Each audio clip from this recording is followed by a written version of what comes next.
안녕하세요. 영어 독서가 취미인 아로하나입니다. 요즘 저는 제가 썼던 원고를 편집하면서 시간을 보내고 있어요. 에세이 원고를 다시 구성해서 기획과 편집을 하는 과정에 있습니다. 이것도 마무리 지으며 투고를 한번 진행해 볼 생각이에요. 그런데 이게 잘 될지 잘 모르겠네요. 솔직히 아직까진 제가 글을 잘 쓴다는 생각이 들지는 않아서요. 열심히 투고해서 제 글을 봐주는 출판사가 있으면 좋겠습니다.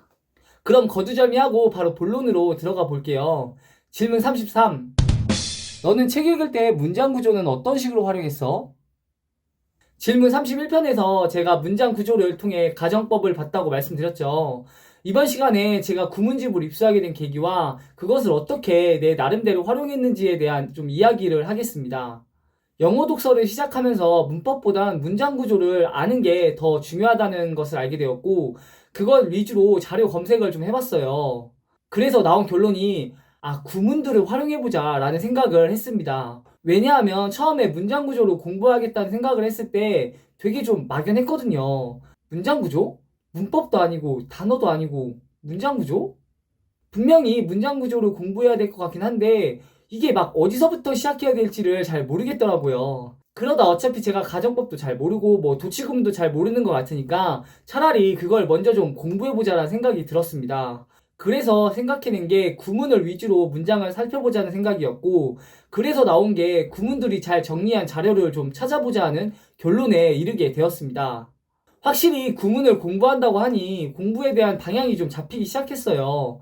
그래서 이런저런 구문을 찾아보게 되었고, 드디어 어느 한 사이트에서 구문집이 매우 잘 정리한 자료를 보게 되었습니다. 이 자료는 제가 링크로 따로 달아 놓을게요. 자료의 기반은 천일문 3.0이고 이 자료는 아마 이중 예시만 다 모아놓은 자료인 것 같아요. 어쨌든 이렇게 구문들이 일목요연한 사이트를 찾게 되었으니까 저한테는 뭐랄까 일종의 선생님을 만나게 된 그런 느낌이었어요. 너무나 자세히 너무나 명확하게 정리되었기 때문에 제가 정말 딱 원하는 그런 내용이었습니다. 여기에서 가정법과 도치구문을 봤는데 내용이 정말 한 큐에 정리가 되더라고요.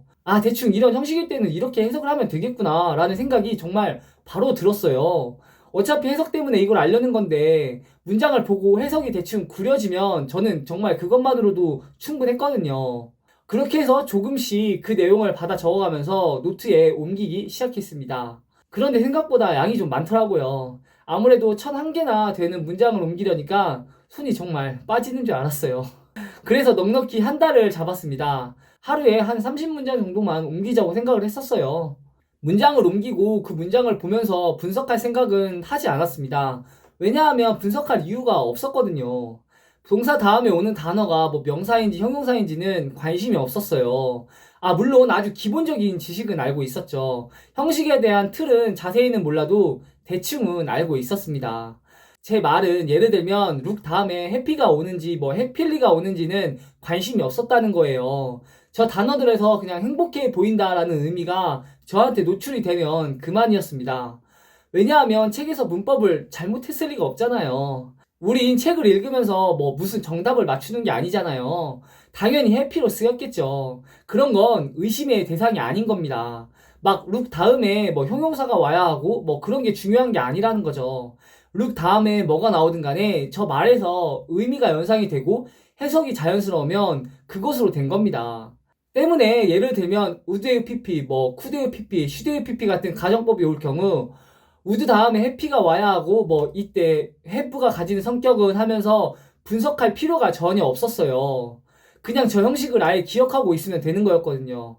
그냥 우드의 PP일 때는 해석을 이렇게 하고 쿠드의 PP일 때는 해석을 이렇게 하면 되겠구나 라는 그냥 형식만 내용만 알고 있으면 되는 겁니다. 막 우드가 와야 되는 자리에 슈드가 오면 하는 상상도 그냥 할 필요가 없어요.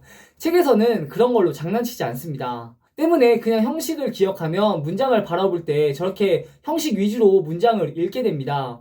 우리가 책을 읽을 때 철자 하나하나를 보면서 읽지는 않잖아요.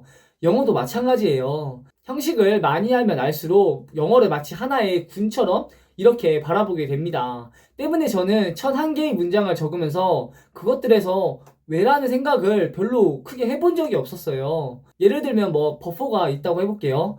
보통은 뭐뭐가 아니라면 정도로 해석이 되는데 이게 처음에는 사실 이해가 잘 안 갔어요. 너무 이 버퍼라는 어구가 어색하게 느껴지더라고요. 그런데 버퍼가 들어간 문장에서 예시를 접하고 그것들에서 해석의 자연스러움이 느껴지니까 이게 그냥 점점 받아들여지게 되더라고요. 이해가 잘 안 되더라도 그냥 해석이 그렇다니까 그냥 그런 게 넘어가지는 겁니다. 뭐 별 수 없잖아요. 그렇다고 뭐 버과 포 사이의 상관관계를 잘 알아서 이해를 한다 해도 설사 그게 잘 와닿겠습니까?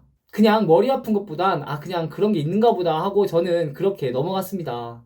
분석할 게 없으니까 할 수 있는 거라곤 그냥 여러 번 보는 게 거의 전부였어요. 매일 도서관에 구문집을 가지고 다니면서 틈틈이 봤습니다. 고기 공장에서 일하다가 뭐 쉬는 시간이 생기면 그것 좀 보고 뭐 일 끝나고 자기 전에 그것 좀 보고 하면서 그냥 반복적으로 접했어요. 하지만 절대 이 구문집에 많은 시간을 할애하지는 않았습니다. 처음이야 뭐 노트에 옮겨야 했기 때문에 시간이 좀 걸렸을 뿐 완성된 이후부터는 보는 게 아마 하루에 1시간도 안 됐을 거예요. 또한 저 구문집 전체를 한 번에 다 보지도 않았습니다. 하루에 한 3, 4 구문 정도? 그러니까 한 구문에 10문장 정도의 예시가 있거든요. 그렇게 따지면 한 3, 40문장 정도를 봤던 거죠. 사실 원래는 그렇게 해서 구문집을 보는 속도가 빨라지기를 기대했는데 제가 중간에 노트를 잃어버리고 막 또 귀차니즘이 오는 바람에 결국 제대로 된 학습은 하지 못했습니다. 여러분이 이왕 문장 구조를 활용하실 거면 사실 되도록 많이 그리고 꾸준히 봤으면 좋겠어요. 개인적인 바람은 구문집을 보는 게 적응이 돼서 하루에 막 정말 1001개의 문장을 보는 날이 가능했으면 좋겠습니다. 저는 비록 많이 하질 못했지만 느꼈던 게 뭐냐면 이게 진짜 정말 도움이 많이 되더라고요. 아니 그냥 도움이 되는 게 책을 읽으면서 느껴질 정도였어요. 정말 구문집을 보길 잘했구나라는 생각이 책을 읽을 때마다 느껴졌던 제 감정이었습니다. 요새 저는 문장 구조는 안 보고 그냥 영어 독서만 하는데요. 결코 제가 문장을 잘 알아서가 아니에요. 까먹었던 문장 구조도 많고, 다시 한번 보고 싶은데 하는 생각이 들 때도 정말 많습니다. 그런데 안 보는 이유는요, 그냥 귀찮아서예요. 예전만큼 강하게 그걸 봐야겠다는 생각이 이제 잘 들지가 않더라고요. 모르면 넘기는 스킬만 많아져서 그런지 그냥 이제 문장 구조보단 책 자체가 더 좋습니다. 그간 읽어왔던 내공으로 최대한 비비고 있는 중이에요. 제가 링크한 사이트에서 나온 구문집을 보시면 정말 별의별 구문들이 정리된 내용을 보실 수 있을 거예요. 그런데 사실 그것대로 다 분류된 것들을 저는 다 알 필요는 없다고 생각합니다. 구문 중엔 일부가 뭐랄까 그냥 의미가 비슷해서 묶인 것들도 있거든요. 예를 들면 이유 원인의 부사절로 나오는 것들에 비커즈가 있고 뭐 which가 있고 뭐 분사구문이 있고 등 여러 가지의 구문이 이유 원인으로 해석된다고 합니다. 제 말은 우리가 여기서 굳이 이 예시들이 이유 원인의 부사절로 묶여야 된다는 걸 알 필요는 없다는 거예요. 그냥 그런가 보다 하고 넘어가는 게 훨씬 낫습니다. 사실 어떤 식으로 공부하든 그건 여러분의 자유예요. 그냥 저는 제 견해만 말씀드렸기 때문에 이건 그냥 제 개인적 취향일 뿐입니다. 바라보는 목적이 같으면 뭐 그것에 대해 도달하는 방법은 모두 다 다를 수 있습니다. 영어 독서를 하겠다는 의지와 이를 바탕으로 하는 문장 공부라면 그 어떤 공부법도 모두 맞는 공부법입니다. 도움이 좀 되셨으면 좋겠네요. 그럼 오늘의 영상은 이것으로 마치고요. 저는 또 다음 영상을 통해서 여러분들을 찾아뵙도록 하겠습니다. 그럼 감사합니다.